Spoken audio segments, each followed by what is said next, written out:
중고등학교 시절로 기억합니다. 청소년 어떤 중고등학교 시절 같습니다. 제가 모교에서 신앙생활을 할 때인데요.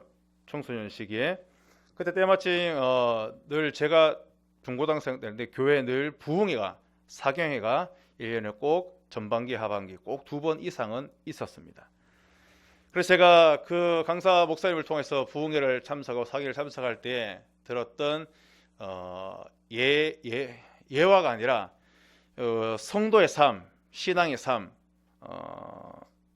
믿음의 삶이란 무엇이냐 성도에게 정의를 내려주실 때 이렇게 말씀하셨습니다. 뭐라고 말씀하셨냐면 우리 믿음의 사람, 성도 또 신자들은 우리의 믿음의 생활과 신앙의 생활은 마치 올림픽과 같다.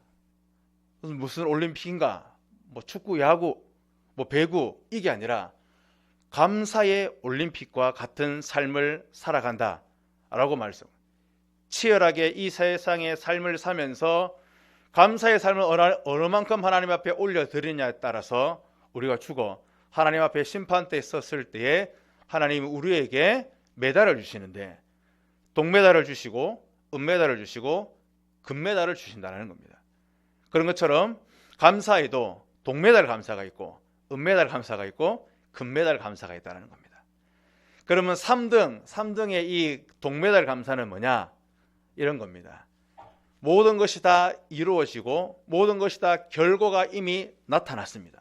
그래서 모든 것이 결과가 나타난 것을 보고 그것을 믿어서 그에 대한 감사가 바로 동메달 감사라고 그때 말씀하셨고, 은메달 감사는 뭐냐? 2등 감사인데요.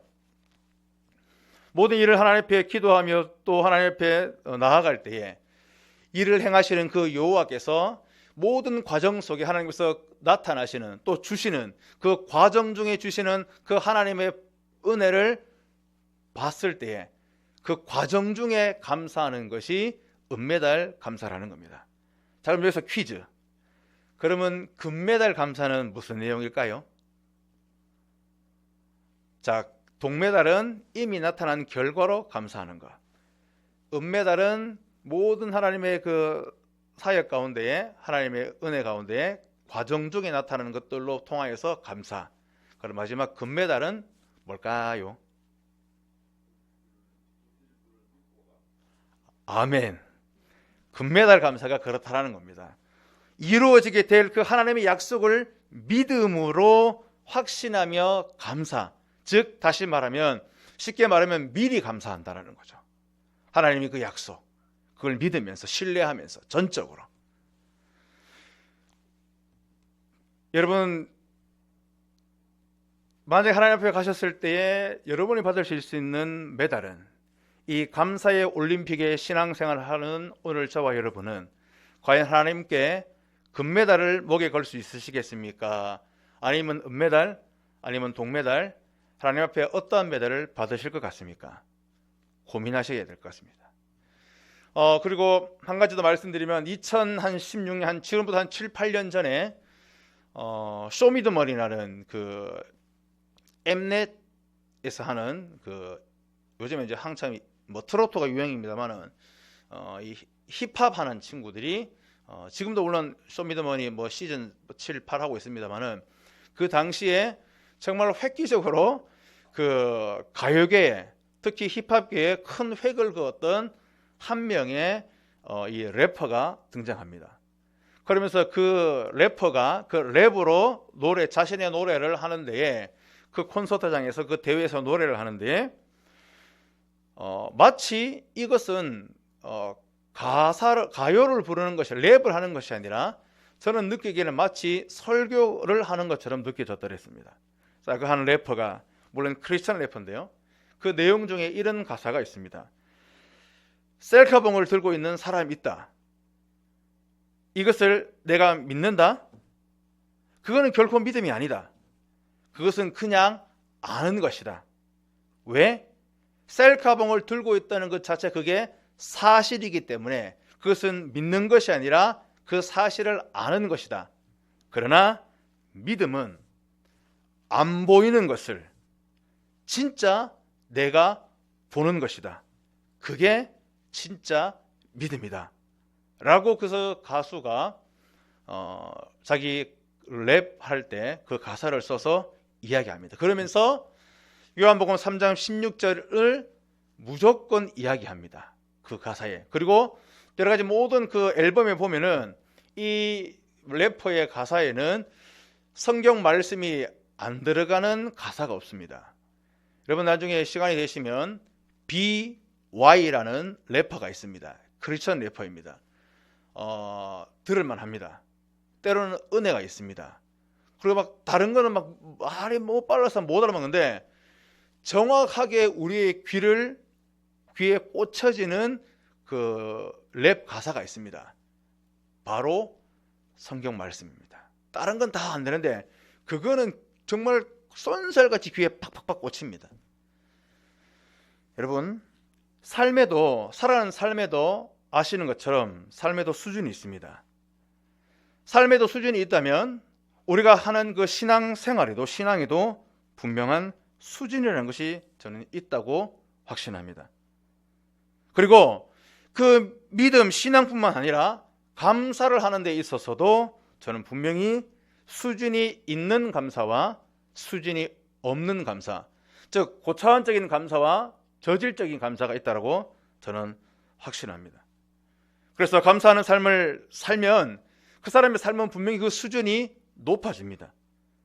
그런가 동시에 인격의 수준도 또 신앙과 믿음의 수준도 분명히 얼마만큼 감사하는 삶을 살아가느냐에 따라서 높아지고 낮아지게 됩니다. 그리고 성숙한 영혼은 저는 다시 말하면 그 영혼은 감사하는 영혼이다 라고 확신할 수 있습니다. 한 사람의 성숙도를 그 사람이 얼마나 감사하는 삶을 살고 있느냐에 달려있다 해도 무방합니다. 근데 그것을 또 측정할 수 있는 확실한 근거가 되어지는 것도 있습니다. 뭐냐면 그 사람이 사용하는 그 언어 속에 얼마만큼 그 사람이 사용하는 그 언어 속에 감사라는 말이 자주 쓰여지는가 안 쓰여지는가를 통하여 그 사람이 얼마나 성숙한 사람이냐 그 측정을 할 수 있는 것입니다. 또 감사하는 사람은 믿음의 눈을 소유한 사람이라 해도 무방할 것입니다. 왜냐하면요, 그거는 감사의 사람이 그 모든 것을 볼 때에 자신의 눈으로 보는 것이 아니라 바로 하나님의 눈으로 볼 줄 알기 때문일 것입니다. 남이 볼 수 없는 걸 볼 때에 감사의 수준은 분명히 높아지는 겁니다. 그러면서 감사는 사실은 영적으로 건강한 사람이 감사할 수 있습니다. 왜냐하면 영적으로 이 건강하지 않은 사람은 감사할 수 없습니다. 왜 그럴까요? 이 시대가 어떻습니까? 시간이 지나면 지날수록 이 시대는 병들어 가고 있습니다. 우리가 살고 있는 이 사회가 사실은 너무나도 병들어 있습니다. 너무나도 좋지 않은 것들을 통하여 중독되어져 가고 있는 것이죠. 그래서 힘이 없는 겁니다. 힘을 발할 수 없는 겁니다. 그렇기 때문에 감사하는 사람은 건강한 사람입니다. 그것도 영원히 말입니다. 성경은 마지막 때에 나타나는 여러 가지 현상 가운데 한 가지를 뭐라고 이야기하느냐? 감사가 사라져 간다라고 얘기합니다. 디모데후서 3장 1절에 보니까 부모를 거역하며 감사치 아니하며 거룩하지 아니하며 라고 말씀합니다. 사랑하는 성도 여러분, 한 번 더 여쭙습니다. 부모님이 살아 계셔서 아직까지 내가 우리 성도분들이 자녀가 되시는 분들은 바로 부모님께 순종하십니까? 그리고 감사하는 삶을 충분히 살고 계십니까? 감사가 점점 사라져가고 있습니다. 감사해야 할 때 감사하지 못하는 사람은 불행한 사람입니다. 여기서 반대로 얘기하면은 그러나 감사하는 사람은 행복한 사람이라는 것이죠. 지난 주일 저희는 추수감사주일로 지켰습니다. 그리고 또 다른 교회들은 또 각자의 그런 일들로 통하여 추수감사절을 지킬 것이고, 또 지난 11월 1일부터 저희는 다니엘 기도회라는 기도회 모임을 중심으로 지금까지 모이고 있습니다. 그런데 작년도 그렇고 재작년도 그렇고 사실은 이 다니엘 기도회의 모든 강사들과 모든 기도의 제목들을 단 한 가지로 사실은 요약을 제 나름대로 해봤을 때 그는 한 단어로 요약할 수 있을 것 같습니다. 감사라는 단어입니다.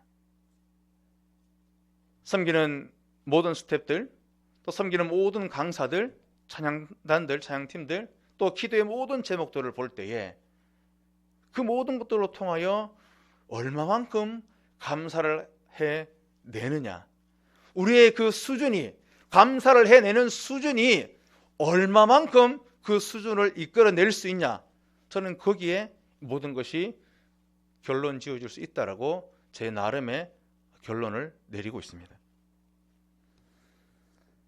그러므로 오늘 하나님께서 분명히 오늘 사실 이 말씀을 통하여서도 우리의 감사의 수준이 높아지기를 하나님께서 분명히 원하고 계시고, 또 이 저급하고 공장에서 막 찍어내는 상품과 같은 감사를 하는 우리 성도고 우리 교회가 아니라 단 한 사람을 위하여 정말 그 어떤 명인과 장인들이, 명장들이 한 땀 한 땀을 만들어내는 그 모든 예술 작품과 같은 그런 명품과 같은 감사가 회복되어지고 우리의 수준의 감사의 수준이 높아지기를 주님의 이름으로 축복하고 기대합니다.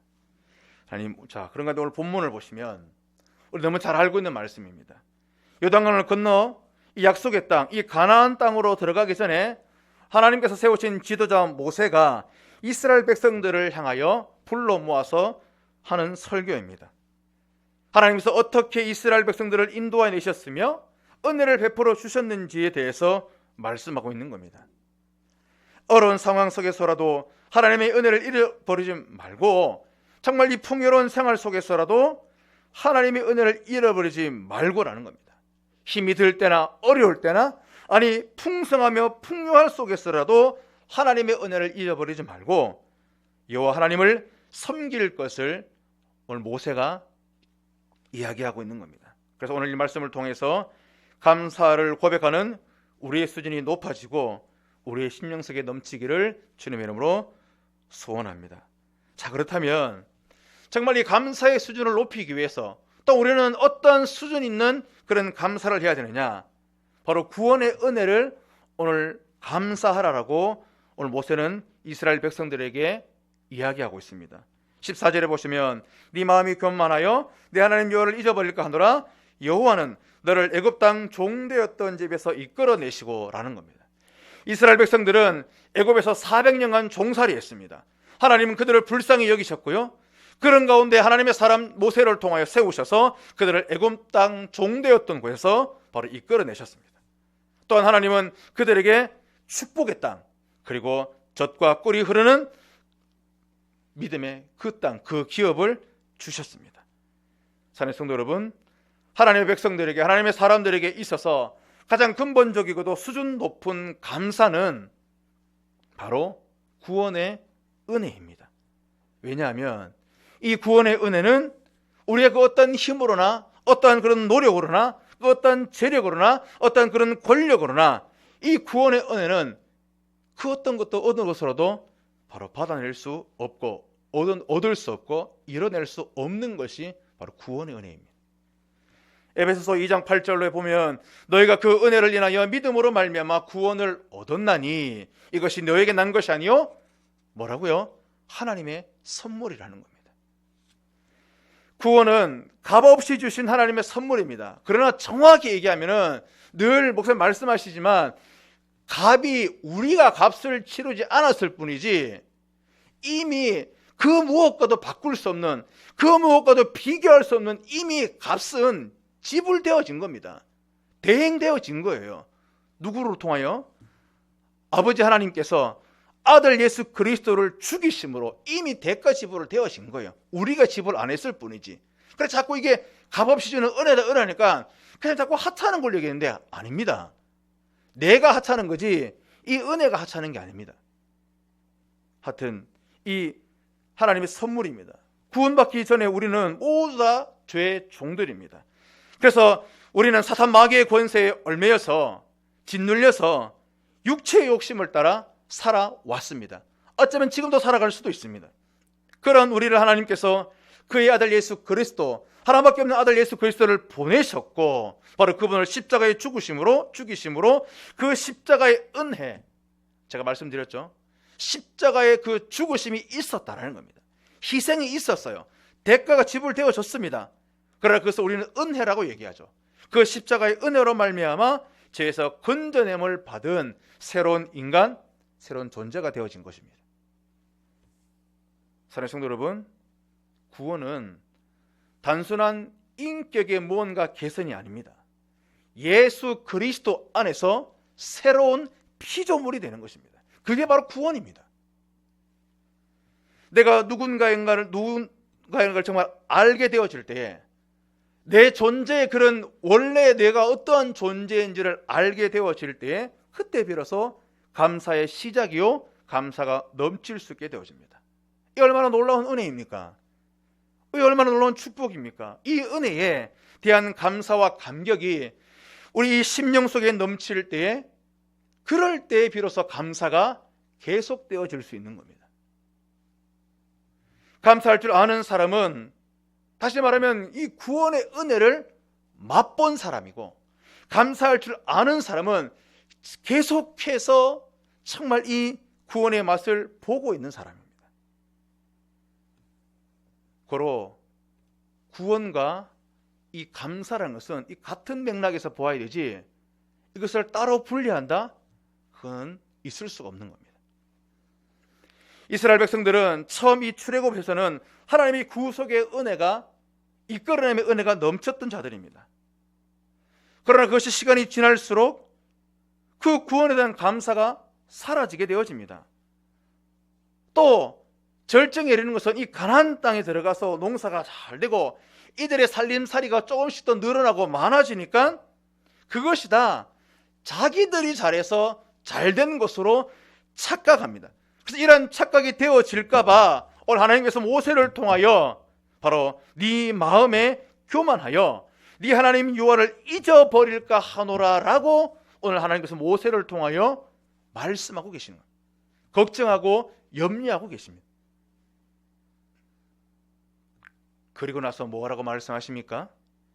여호와는 너를 애굽 땅 종되었던 곳에서 집에서 이끌어내시고 라고 말씀합니다. 구원의 은혜를 잊지 말라는 겁니다. 아니, 구원의 은혜를 지금 잊고 있기 때문에 오늘 지금 이렇게 이스라엘 백성들에게 경고하시는 겁니다. 사랑하는 성도 여러분, 구원의 은혜를 깊이 한번 생각해 보십시오.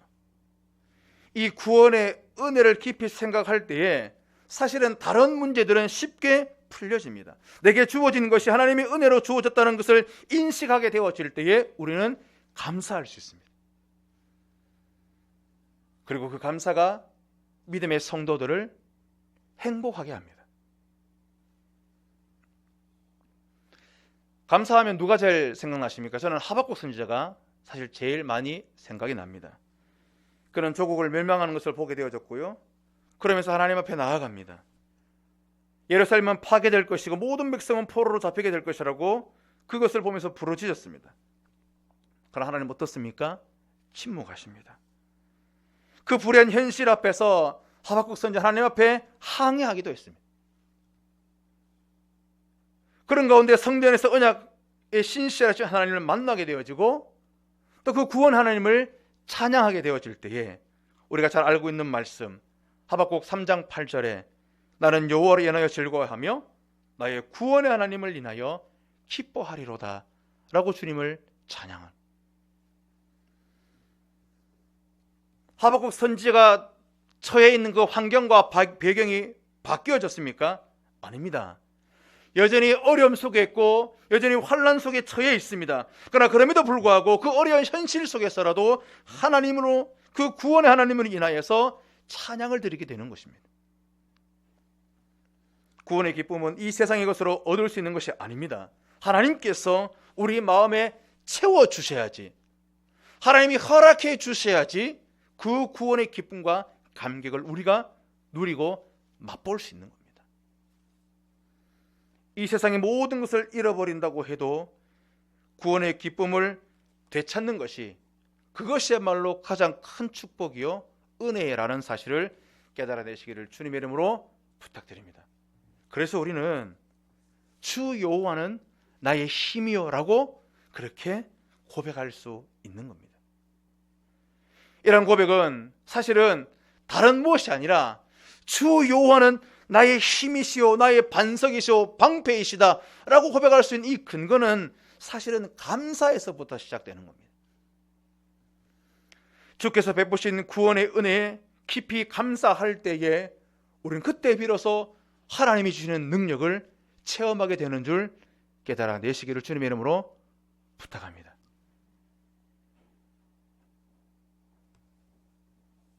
그러나 이 세상을 살아가다 보면 그 구원의 은혜, 그 기쁨은 사실은 세상 때문에 또는 세상에 점점 빼앗겨 버립니다. 구원의 은혜도 그렇고 그 감격도 점점점 잊어버리게 되어집니다. 그럴 때마다 다시 한번 하나님의 그 은혜의 현장으로 달려가실 수 있는 믿음의 용사요 은혜에 사모하는 성도가 되어 지셔야 되는 겁니다.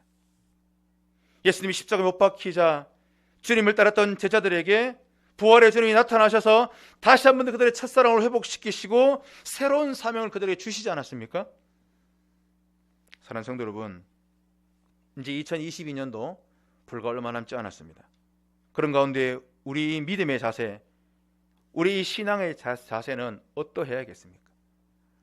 어쩌면 늘 있던 그대로, 늘 지나는 그 해로 마치 몇 년 전에 빠져서 어쩌면 그래 오늘 이까지 그래 수고했다, 남은 2달 이 한 해를 어떻게 마무리가 잘 한 번 더 고민해 보면서 찬찬히 한번 쉼을 얻어보면서 한번 마무리 한번 적절하게 한번 해보자 라는 마음으로 혹여나 계시는 분이 있지는 않으신지요? 그런 메마름의 먼지들을 오늘 이 시간, 아니 계속해서 이어지는 다니엘 기도회 속에서 그 모든 먼지 투성이들을 툴툴 털어버 내리시기를 주님의 이름으로 부탁드립니다. 다시 우리에게 베푸셨던 그 구원의 은혜, 그 구원의 그 감격을 회복할 때에 감사의 수준은 분명히 높아질 수 있는 겁니다. 아니 높여져야 되어 있습니다. 그것이 하나님의 공식입니다.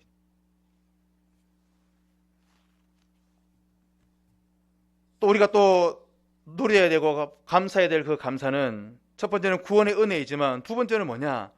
바로 우리가 형통할 때에 하나님의 은혜를 분명히 기억해 내야 되는 것입니다.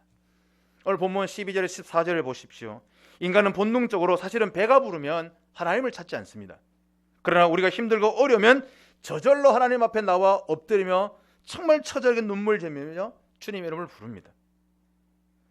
모든 삶이 형통하게 되면 저절로 하나님의 은혜를 잊어버리는, 이것이 교만이라는 겁니다. 그러나 감사하는 사람들은 공통점이 있습니다. 뭘까요? 겸손입니다. 겸손한 사람은 자족할 줄 아는 사람입니다. 풍부에 처해도 그렇고 비천에 처해도 그렇고 자족할 줄 알 때에 감사할 수 있고 기뻐할 수 있는 겁니다. 그러나 교만한 사람은 자신이 더 많은 축복을 받아야 내가 더 잘된 것이라고 얘기합니다. 내가 조금이라도 더 가지고 있어야지, 내가 조금이라도 다른 사람보다 더 인정을 받아야지 내가 더 많이 대접받는다라고 그렇게 생각을 합니다. 하나님이 몰라주고 사람이 인정해 주지 않는다라고 그렇게 또 불평불만하는 것입니다. 이런 사람들 결탄코 감사의 사람들이 될 수 없습니다. 그래서 정말 이 감사의 수준을 높일 수 있는, 즉 수준 높은 감사를 드리는 사람은 그야말로 하나님 앞에 겸손한 자입니다. 모든 것을 하나님의 은혜로 믿습니다. 자신의 소유하고 모든 누리는 것이 하나님으로 말미암아 주어진 것이라고 확신하며 믿습니다.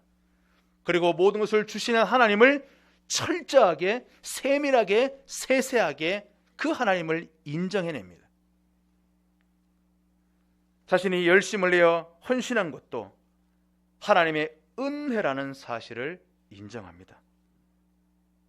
형통할 때, 성공할 때 하나님의 은혜를 감사하는 사람, 그 사람의 감사의 수준은 하나님께서 인정하시는 감사의 수준이 되어지는 것입니다. 형통이란 것은 어쩌면 하나님이 갖고 계시는 아이디어일 것입니다. 그 사람의 재능과 은사를 발견해서 하나님께서 맡겨주신 그 사명을 완수해내는 삶, 그것이 저는 형통의 삶이라고 믿습니다.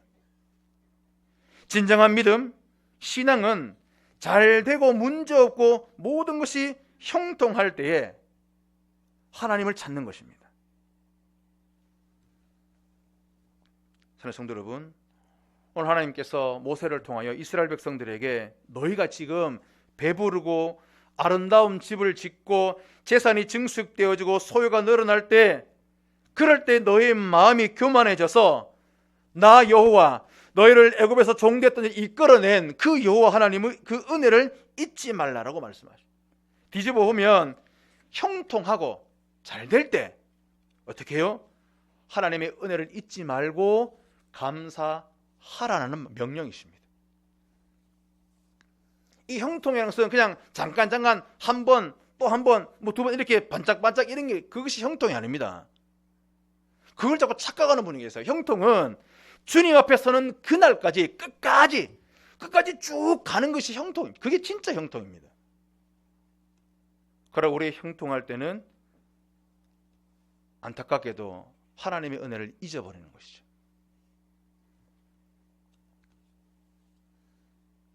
사무엘 7장에 보면 다윗은 하나님의 은혜로 왕위를 두 번째 왕위가 되어집니다. 그래서 인기가 점점 더 가지 않습니까? 승승장구하지 않습니까? 수많은 분명히 미혹과 유혹이 있었을 거란 말입니다. 그러나 하나님의 성전을 사모하면서 그는 하나님의 은혜를 잊지 않았다는 겁니다. 사무엘하 7장 1절 2절에 보니까 여호와께서 사방으로 모든 대적을 파하사 왕으로 궁에 평안히 거하게 하신 때에 왕이 선지자 나단에게 이르되 볼지어다 나는 백향목 중에 거하거늘 하나님의 궤는 휘장 가운데 있도다. 무엇입니까? 평안하고 형통할 때 엉뚱한 생각하지 않고 자기가 지금 살고 있는 이 궁전보다 더 좋은 하나님의 성전 짓기를 그는 사모했다라는 것입니다. 사무엘하 7장 18절에 보니까 다윗 왕이 여호와 앞에 들어가 앉아서 이르되 주 여호와여 나는 누구이오며 내 집은 무엇이기에 나를 여기까지 이렇게 하셨나이까 라고 합니다. 날마다 그는 하나님의 은혜와 축복으로 감사의 고백을 했던 것입니다. 사랑하는 성도 여러분, 정말 이 수준 높은 감사는, 우리 감사가 정말 이 수준이 높아지는 것은 바로 형통할 때에 하나님의 은혜를 잊지 않고 기억해내는 것이라는 사실을 깨달아 내셔야 될 것입니다. 또 우리 세 번째 볼 것은 곤고할 때도 하나님의 은혜를 감사하라는 겁니다. 하나님께서 이스라엘 백성들을 광야 가운데 인도하셨지 않습니까? 얼마나 위험한 곳입니까? 불뱀이 있었고 전갈이 있었습니다. 물 없이 정말 이 건조한 땅을 농축도 농업도 목축도 할 수 없는 것입니다. 그런데 왜 하나님께서 이스라엘 백성들이 광야로 인도하셨냐는 겁니다. 일부러 하실까요? 아닙니다. 16절을 보십시오. 너를 낮추시고 너를 시험하사 마침내 내게 복주려 하심이었다라는 것입니다. 낮에는 구름기둥, 밤에는 불기둥으로 인도해 주셨습니다. 광야 그 40년생은 너무나도 힘들었습니다. 그러나 그럼에도 불구하고 그들의 의복 하나 헤어지지 않았다라고 말씀은 우리에게 분명히 그 증거를 제시해 주고 계십니다. 발도 부르트지 않았습니다. 하나님께서 그들의 삶 세밀하게 세세하게 그들을 보호하셨다라는 겁니다. 사랑하는 성도 여러분, 2022년도가 불과 한 달, 두 달여 남지 않았습니다. 어쩌면 이 남아있는 한 해도 어쩌면 광야의 길을 걸어갈 수도 있습니다. 그러나 분명한 것은 우리가 여기까지 오게 된 것은 모두가 다 에베네셀의 하나님의 은혜라는 사실을 깨달아 내셔야 되는 것입니다.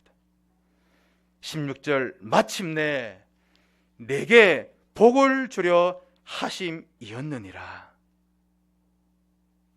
우리에게 훈련을 통해서 마침내 축복을 주시기 위함입니다. 그럴 때는 불평과 원망이 있습니다. 그런 가운데 감사가 사라집니다. 그러나 감사하는 사람과 하지 못하는 그 사람의 그 차이는 영적인 세계를 볼 수 있느냐 없느냐가 되어집니다. 그러므로 사랑하는 성도 여러분, 감사하는 인생, 특별히 우리의 그 감사의 수준을 높이시기를 주님의 이름으로 부탁드립니다. 말씀을 정리합니다. 사도 바울은 로마서 8장 18절에 생각건대 현재의 고난은 장차 우리에게 나타날 영광과 좋게 비교할 수 없다라고 했습니다. 이 말은 무엇입니까? 현재 그 처절한 삶, 그 고난, 고통, 그 어려움이 장차 우리가 정말 받게 될 진짜 그 은혜에 비하면 이 모든 것들은, 이 모든 고통들, 이 곤고함이 결단코 문제가 되지 않는다라는 겁니다. 그러나 우리가 변할 때에, 우리가 하나님 앞에 변해질 때에 하나님 앞에 드릴 수 있는 우리의 감사의 수준은 분명히 높아진다는 사실입니다. 사랑하는 성도 여러분, 오늘 저 여러분은 다시 한 번 더 이 구원받은 은혜를 회복하시기를 축복합니다. 그리고 형통하든지 곤고하든지 언제 어디든지 어떤 환경에서라도 변함없이 우리의 감사의 수준을 높여서 그 높은 감사의 수준을 하나님께 드러낼 수 있는 우리 온 성도가 되어주시기를 주님 이름으로 축복합니다. 기도하시겠습니다. 하나님 감사합니다. 오늘 이